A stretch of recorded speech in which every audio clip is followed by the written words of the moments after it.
The late afternoon sun draped the small brick building in a tired orange glow as Marcus Hill parked his old pickup truck in front of Meadowbrook Special Care Center.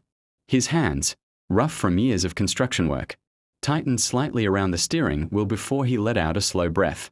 Fridays were always his favorite days, because Fridays meant he got to bring his daughter home. Marcus stepped out of the truck, adjusting his worn jacket. He worked double shifts all week, sometimes triple, just to afford the therapy and specialized education his daughter needed. Every paycheck had a purpose. Every drop of sweat had a name. Amara. She was 10 years old, born with cerebral palsy. Doctors once told Marcus she might never speak, never laugh fully, never understand the world the way other children did. They said it gently, as if soft words would lessen the weight of it. But Marcus had never believed limitations belonged to his daughter. He pushed open the center's glass doors, nodding politely to the receptionist. He noticed something strange immediately. The usual cheerful drawings taped to the walls seemed crooked. The laughter that typically echoed from the activity room was absent. The air felt tense. "I'm here for Amara," Marcus said warmly. The receptionist avoided his eyes. "Of course, Mr. Hill. Just have a seat. We'll get her." Have a seat. That had never happened before. Amara always waited by the window at exactly 4:30 p.m., watching for his truck like it was the most exciting thing in the world. Marcus sat slowly, unease crawling into his chest. Minutes stretched painfully. Finally, a nurse emerged, her face pale. "Mr. Hill, there's been an incident." The word hit like a hammer. What kind of incident? His voice was calm, but his jaw tightened. She had a fall. Marcus was already on his feet. He walked quickly down the hallway, every step heavier than the last. When he reached the infirmary room, what he saw made his heart stop. Amara sat on the examination bed. Her tiny hands trembled. There was a bruise forming along her cheek, a small cut near her eyebrow. Her wheelchair stood crooked in the corner. And her eyes, her bright, trusting eyes were filled with fear. "Daddy," she whispered. Marcus crossed the room in 2 strides and wrapped her carefully in his arms, as if she were made of glass. He felt her small body shaking against his chest. "I'm here, baby. I'm here." She clung to his shirt. Through tears, broken words escaped her lips. "They left me." Marcus froze. "Left you where?" "In the bathroom. I called." His stomach twisted violently. The nurse spoke hurriedly. She rolled backward and tipped. "She said they left her," Marcus interrupted, his voice low.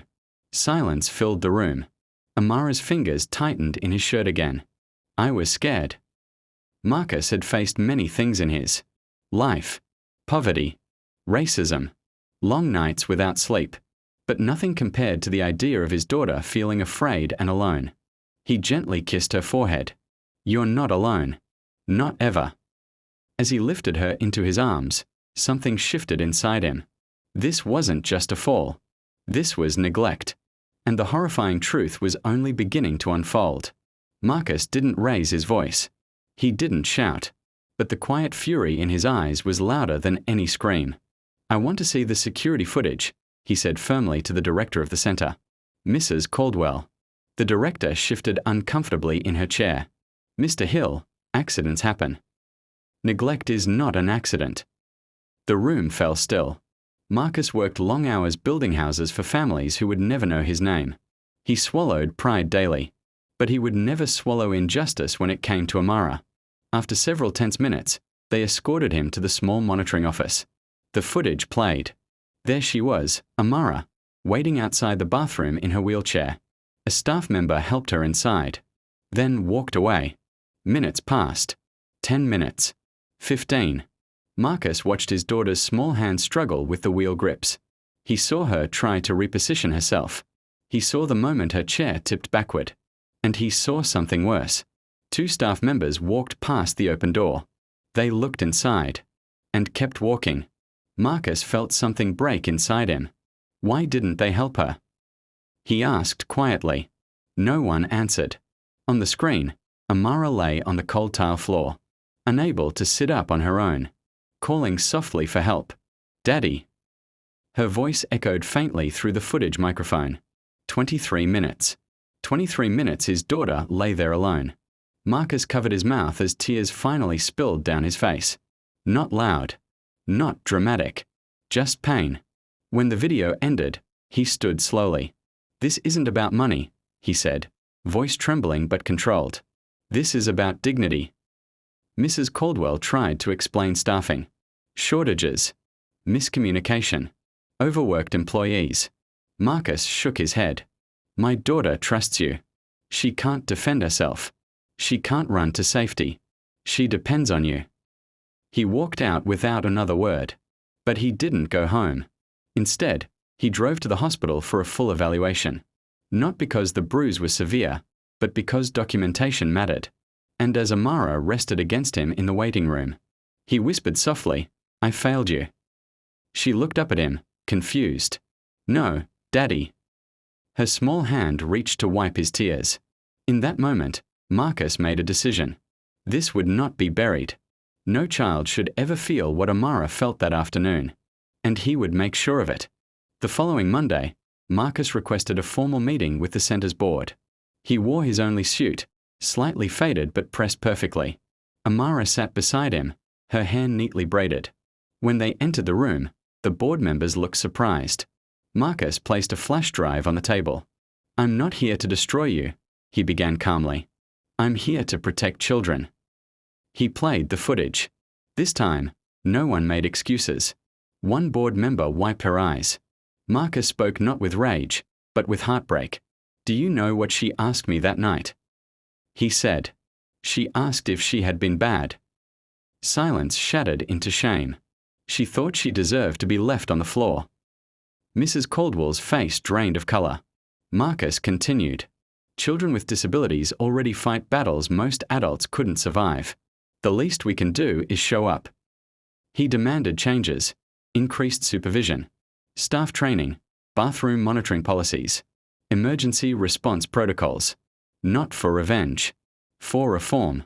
The board agreed to suspend the staff involved pending investigation. But Marcus didn't stop there. He shared the story, not to shame, but to awaken awareness. Soon, local parents began speaking up. Stories surfaced. Small incidents that had been dismissed. Together, they formed a parent advocacy group. Marcus never imagined himself as a leader. But sometimes leadership finds you. Amara watched her father speak at community meetings, her eyes shining with pride. One evening she said softly, You're my hero. Marcus smiled through tears. No, baby. You're mine. Weeks passed. The center underwent reform. Cameras were repositioned. Staff retrained. New accountability systems installed. Mrs. Caldwell personally apologized to Amara. I should have protected you, she said gently. Amara looked at her thoughtfully. It's okay, she replied. Just don't forget me. Those simple words changed something in the room. Marcus noticed Amara slowly regaining her brightness. The fear in her eyes faded. One afternoon, when he arrived to pick her up, she was waiting by the window again. Just like before. He knelt beside her wheelchair. Are you okay here? She nodded. They listen now. Marcus felt relief wash over him. Healing wasn't instant, but it was happening. And something unexpected began to grow. Community. Parents supported each other. Teachers improved. The center became stronger. Not because of scandal, but because of courage. Marcus learned something powerful. Sometimes horrifying moments become turning points, not endings. A year later, the center held a small ceremony. They unveiled a new program, the Amara Initiative, dedicated to dignity and safety for children with disabilities. Marcus stood in the back, overwhelmed. Amara was invited to the front. With careful steps and support, she spoke into the microphone. My daddy says, when someone falls, you pick them up. The room filled with tears. Marcus couldn't breathe for a moment. She continued, but if someone is left alone, you change it. Applause thundered. Marcus realized something profound. He had walked into that building terrified. He had left it transformed. The horrifying image of his daughter on the cold tile floor would never disappear. but neither would the image of her standing brave, changing lives. As they drove home that evening, Amara rested her head against his shoulder. "Daddy." "Yes, baby." "Thank you for coming back for me." Marcus kissed her forehead gently. "I will always come back for you." And that was a promise he would never break, because love like that doesn't falter. It stands, it fights, and when necessary, it changes the world.